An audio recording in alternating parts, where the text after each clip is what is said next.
January 8th. Not a blind hope. God is always with us.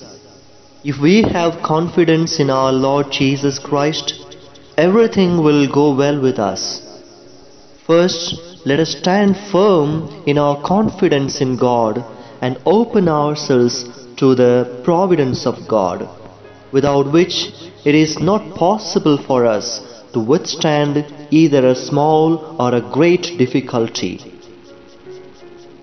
Though Saint Vincent Pallotti firmly hoped in God's merciful design for his life, his hope in God was not a blind hope.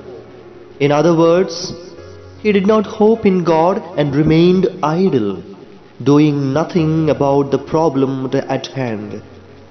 On the other hand, while hoping and trusting that God will provide as per his plan for him, Saint Vincent did whatever was humanly possible and acted at the earliest to remedy the troubled situations. Saint Vincent firmly believed that the founding of the Union of Catholic Apostolate was the greatest example of his hope in God.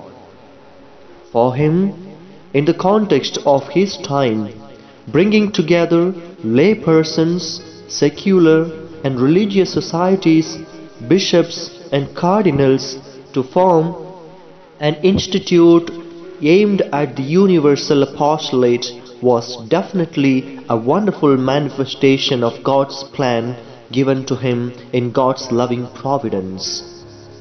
Yet, when the society was criticized and the order of its suppression was promulgated, Saint Vincent did not remain idle, blindly hoping that God will do everything for him. But he acted immediately and did whatever was possible within his power to avert the danger that was about to fall on the society, believing that he was concerned with the affairs of God and that he would provide.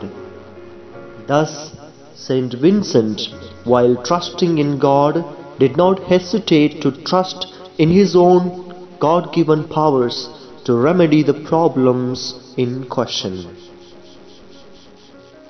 Is my hope in God a mere blind hope?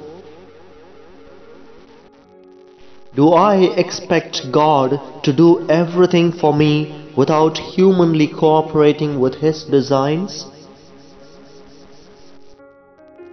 While believing in God's providence for me, do I do the needful to remedy the difficult situation? While trusting in God's providence, do I hesitate to trust in my God-given powers to better a situation? So Abraham called that place, "The Lord will provide," as it is said to this day, "On the mount of the Lord it shall be provided."